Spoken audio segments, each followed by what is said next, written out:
காலம் ஒவ்வொரு துன்பத்திற்கு பின்பும் கண்டிப்பாக ஏதோ ஒரு மகிழ்ச்சியினை ஒளித்து வைத்திருக்கும். இன்று நீ ஒருவரை சாமர்த்தியமாக ஏமாற்றிவிட்டோம் என்ற கர்வத்தில் ஆடாதே. ஒரு நாள் விதிவசத்தில் அவராலே நீ ஏமாற்றப்படலாம். எத்தனை தடைகள் வந்தாலும் நதிகள் தன் பாதையை மாற்றி இலக்கை நோக்கி பயணித்து கடலோடுதான் சங்கமிக்கும். அதுபோல செல்லும் வழியெங்கும் எத்தனை தடைகள் வந்தாலும் நதியைப் போல வாழ கற்றுக்கொள்வோம். ஒரு பெண் தைரியமாக தெரிகிறாள் என்றால் அவள் இதயம் பல துன்பங்களை சந்தித்து இரும்பாகிவிட்டதென்று அர்த்தம். அழகுக்கும் நிறத்திற்கும் சம்பந்தமில்லை. எண்ணங்கள் தூய்மையானால் நீங்கள் ஒவ்வொருவரும் பேரழகே. தாங்க முடியாத வலி என்றால் அழுதுவிடுங்கள், ஆனால் அழுது கொண்டே இருக்காதீர்கள். மனதில் எரியும் தன்னம்பிக்கையின் நெருப்பை கண்ணீர் அணைத்துவிடும். உன் வாழ்வில் விரக்தி கொள்ளும் அளவிற்கு எதுவும் நடந்துவிடவில்லை.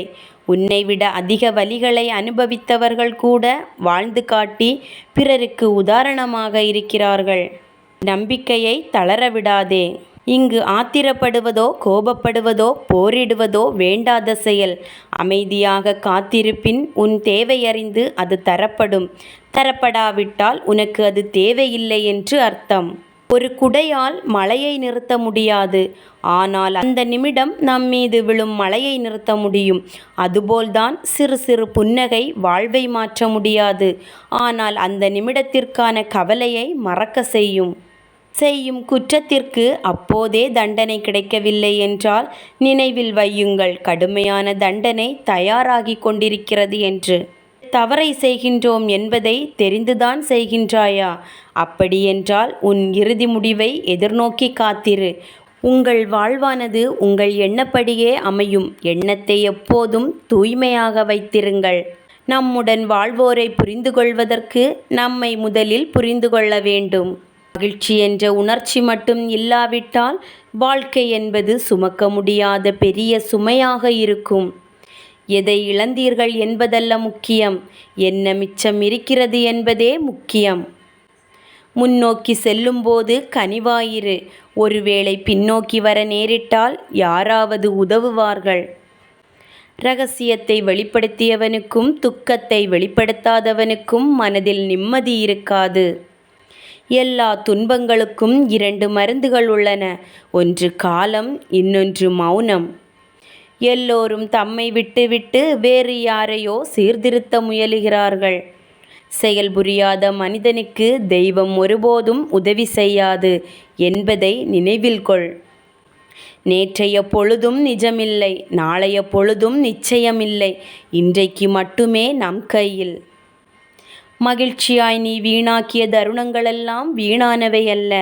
நீங்கள் விரும்புவது ஒருவேளை உங்களுக்கு கிடைக்காமல் போகலாம், ஆனால் உங்களுக்கு தகுதியானது உங்களுக்கு கண்டிப்பாக கிடைத்தே தீரும். அரிய சாதனைகள் அனைத்தும் வலிமையினால் செய்யப்பட்டவை அல்ல, விடாமுயற்சியினால்தான். அறிவு ஒன்றுதான் அச்சத்தை முறிக்கும் அரிய மருந்து. அறிவை வளர்த்து கொண்டால் எல்லாவிதமான பயங்களும் அகன்றுவிடும். தவறு நேர்ந்து விடுமோ என்று அஞ்சி அஞ்சி எந்த செயலையும் செய்யாமல் பின்வாங்குவது இழிவானது. நீ எதிர்பார்க்கும் பாசம் ஓரிடத்தில் தடைபட்டால் அதில் ஏற்படும் வலி அதிகம்தான். ஆனால் அதை நீ உன்னை பக்குவப்படுத்த பயன்படுத்திக்கொள். கடினம்தான், ஆனால் இதுவே நிரந்தரம். காலங்கள் மாறினாலும் காட்சிகள் மாறினாலும் தான் கொண்ட லட்சியத்தை மட்டும் மாற்றக்கூடாது. யாராவது உன்னை ஒதுக்கி வைத்தால் கவலை ஏன்? யார் உன்னை எந்த தூரத்தில் வைக்கிறார்களோ அந்த தூரத்தில் வாழ கற்றுக்கொள். அதனால் ஒரு நஷ்டமும் இல்லை. உன்னோடு நான் இருக்கிறேன், அது போதாதா? எதிர்பார்ப்புகள் சில நேரங்களில் ஏமாற்றங்கள் தரும். கடமையை செய். பலனை எதிர்பாராமல் இருப்பதே அநேக அற்புதங்களுக்கு வழிவகுத்துவிடும். எல்லாமே ஏதோ ஒரு காரணத்திற்காக நடக்கிறது. உங்களுக்கு நல்லது நடந்தாலும் ஒரு காரணம் இருக்கிறது, தீயது நடந்தாலும் ஒரு காரணம் இருக்கிறது.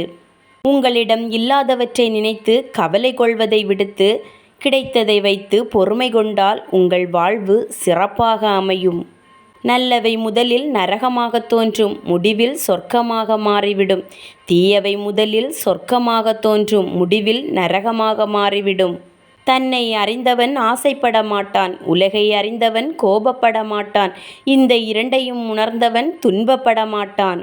காமம், கோபம், பேராசை ஆகிய மூன்றும் ஆத்மாவிற்கு நாசம் விளைவிக்கும் நரகத்தின் வாயில்கள். ஆகையால் இந்த மூன்றையும் தவிர்க்க வேண்டும். இழந்ததை நினைத்து வருந்தாதே. எதை நீ இழந்தாயோ அது இன்னொரு வடிவில் உன்னை சேரும். நாம் எவ்வளவு அமைதியாக இருக்கிறோமோ அவ்வளவு சிறப்பாக செயல்படவும் வேலை செய்யவும் முடியும். எந்த நிலையிலும் நீங்கள் நேர்மையுடன் நில்லுங்கள், தைரியமாக இருங்கள், சற்றும் பிறழாத நீதிமானாக இருங்கள். தோல்வியை கண்டபோதும் துவளாமல் இருங்கள். இவைகளே வெற்றிக்கான பாதைகள். நீ தனியாக நீந்தி கரை சேர கற்றுக்கொள். யாரும் இறுதி வரை உன்னோடு பயணிக்கப் போவதில்லை என்பதை மட்டும் மறந்துவிடாதே. உன்னை வீழ்த்தும் அளவிற்கு விதிகள் எழுதப்பட்டிருந்தால் அந்த விதிகளையும் வீழ்த்தும் அளவிற்கு வழிகளும் நிறுவப்பட்டிருக்கும். தளராதே, துணிந்து நில். உனது எண்ணம்தான் உனக்கு முதல் எதிரி. என்ன நடக்குமோ என்று பயப்படுவதை விட நடப்பது நடக்கட்டும் என்று தைரியத்தோடு துணிந்து செல். நடப்பது அனைத்தும் நல்லதாகவே நடக்கும். நீ எவ்வளவுதான் முயற்சி செய்தாலும் எல்லோருடைய எதிர்பார்ப்புகளையும் நிறைவேற்றுவது என்பது கடினம்தான். எல்லோருடைய எதிர்பார்ப்பையும் நிறைவேற்ற முயற்சிப்பதற்கு பதிலாக காலத்தின்படி எதை செய்தால் உனக்கு நன்மை கிடைக்குமோ அதை மட்டும் செய். நல்ல பழக்க வழக்கங்களெல்லாம் கேவலமாய் பார்க்கப்படுகின்ற கலியுக காலத்தில் வாழ்ந்து கொண்டிருக்கிறோம். இங்கு நல்லவர்கள் எல்லோரும் தேவையற்றவர்களாகவும் கெட்டவர்கள் கதாநாயகர்களாகவும் தோற்றமளிக்கிறார்கள். இதுதான் இந்த கலியுகத்தின் சிறப்பு. உனது எண்ணம், பேச்சு, செயல் எல்லாவற்றிலும் கவனமாகவும் கணக்காகவும் இரு. ஆசைக்காக அளவு மீறி எதிலும் ஈடுபடாதே. அளவுக்கு மீறினால் அளவு கடந்த துன்பத்தை அனுபவிக்க வேண்டியிருக்கும் என்பதை சிந்தித்து செயல்படு. உனக்கு மரியாதை கிடைக்கும் இடத்தில் மதித்து நில். அவமானம் கிடைக்கும் இடத்தில் மிதித்து செல். இலக்கை நோக்கிய பயணத்தில் வீழ்ந்து விடுவேன் என்ற பயமே வேண்டாம். வீழ்ந்தாலும் உன்னை தாங்கி தூக்கிவிட அந்த இறைவனின் கரங்கள் இருக்கும் என்று நம்பிக்கையோடு கடந்து செல். ஒரு விளக்கு இன்னொரு விளக்கை ஏற்றுவதன் மூலம் எதையும் இழந்து விடாது. ஆனால் அந்த இடத்தின் ஒளி 2 மடங்காகிவிடும். உன்னால் முடிந்தவரை அடுத்தவர்களுக்கு உதவி செய். அதனால் நீ இழக்கப் போவது ஏதுமில்லை. எது பிடிக்கவில்லையோ அதனிடமிருந்து விலகியே இரு. அது உறவானாலும் சரி, பொருளானாலும் சரி. அதையே நீ நினைத்து வருந்தி உடலையும் மனதையும் வருத்தி கொள்ளாதே. அதனால் பாதிக்கப்படுவது நீ மட்டுமே என்பதை சிந்தித்து செயல்படு. யாரேனும் உனக்கு துன்பம் கொடுத்தால் அதனை பொறுத்துக்கொள். அந்த துன்பத்திலிருந்து மீண்டு வந்தால் அதன் பின்வரும் இன்பம் பெரியதாக இருக்கும் என்பதை மறந்து விடாதே.